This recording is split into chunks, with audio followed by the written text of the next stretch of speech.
Today we are differentiating log functions that have bases other than e. Now we've already learned how to rewrite any logarithm so that it does have a base of e just by using the change of base formula. So let's review this. It's important, but we will have it in our notes already. We might like to add it again to refresh our memory. Now if we have the log of x and the base isn't e, it's a, where a is just some number, a positive constant, we can use the change of base law to say we've got the natural log of x over the natural log of a, whatever that was. Now, you'll notice that this is exactly the same thing as if we split this fraction up and said that on the top, we've got the natural log of x. And on the bottom, we can write that bottom as a separate, almost like a constant that's out the front. And the reason we might do that is because then we can think of this as the function of x, the part that's got x's in it.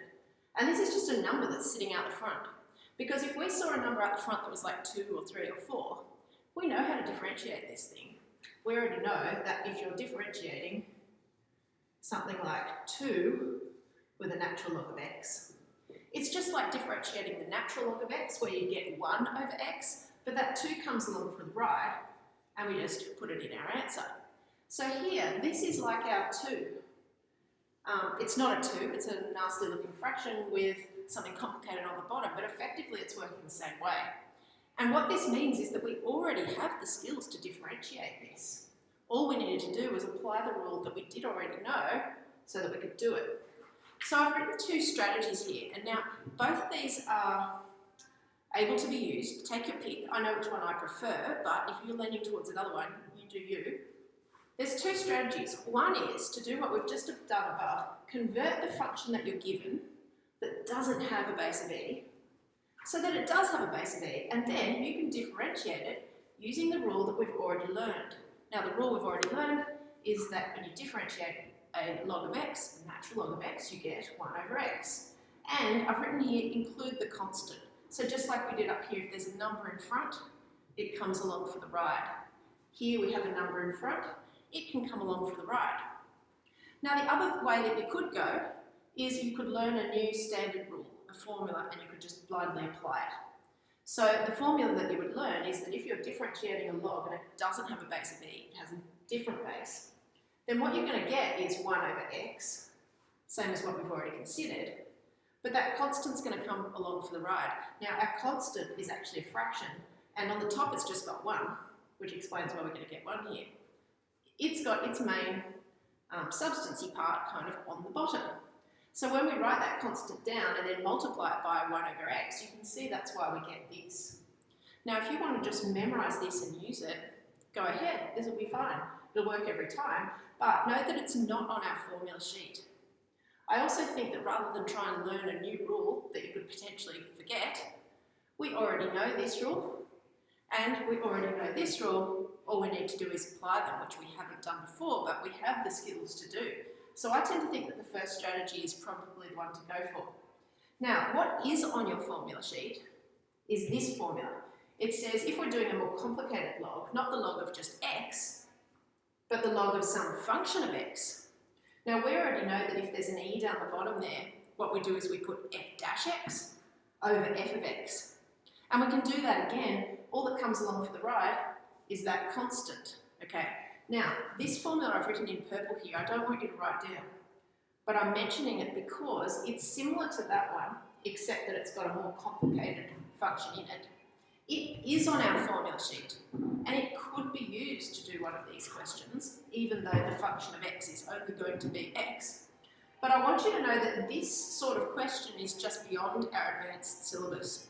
You won't get a question like that in the HSC, where you're asked to differentiate a log function with a base other than e and a complicated function. You're just going to get the simple ones that have x in them, and maybe a constant out the front.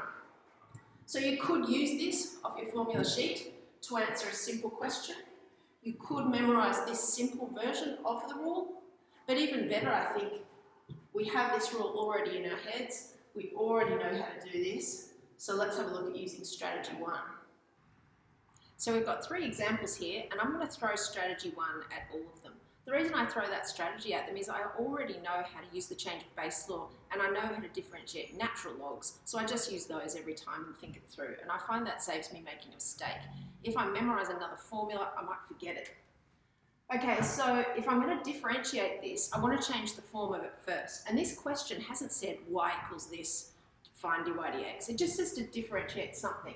So I'm not ready to differentiate it yet, I want to change the form of it. So first thing I'm going to write is that I actually need to differentiate something else, and I'm going to change it to a question that I'd rather do. So I can use my change of base law here to say I've got the natural log of x over the natural log of 10. That's pretty straightforward. And now I reckon I can differentiate it like that. This is just a natural log of x, and basically I have a constant that's out the front. So I've got, my constant really is 1 over the natural log of 10, isn't it?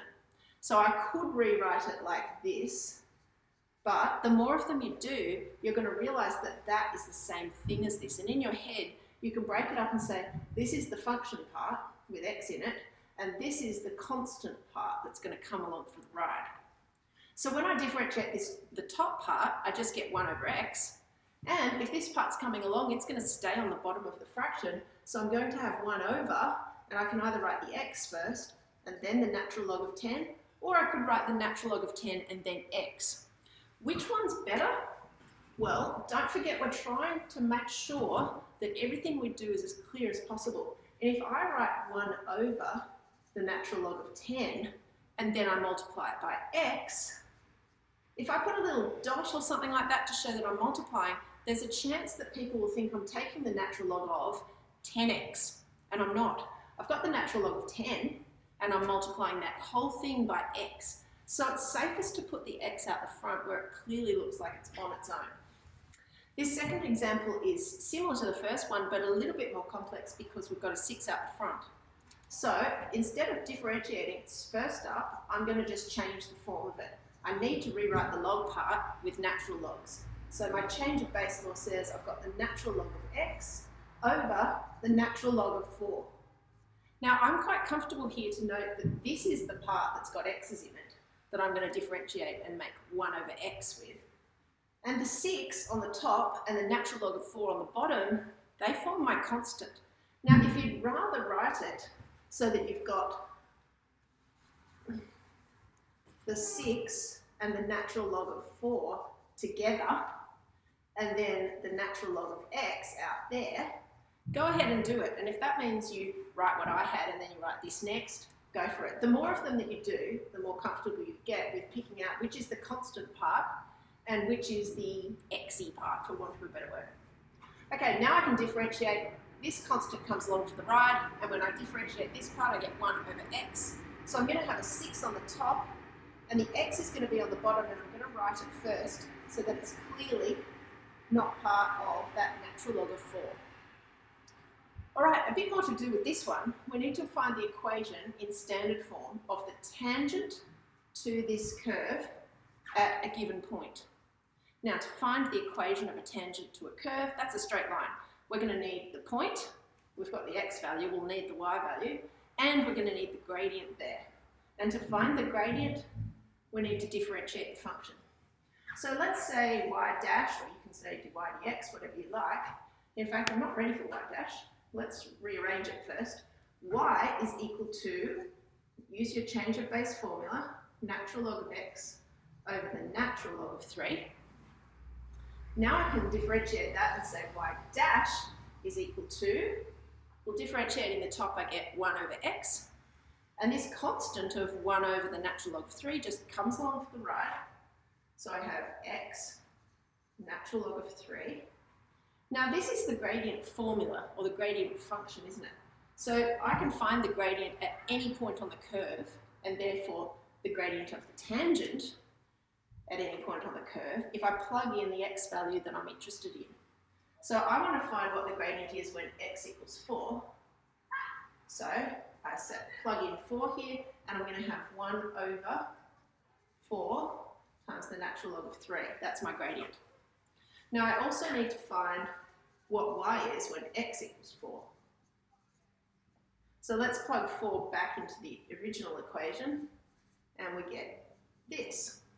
So now I've got my gradient, it's this, and I've got my point for log of 4 with a base of 3, and now I need to put it into this formula. Y minus y1 equals mx minus x1.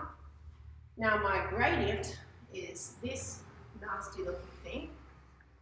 Write it down. My y value is this, and my x value is the only simple bit really, that's the 4.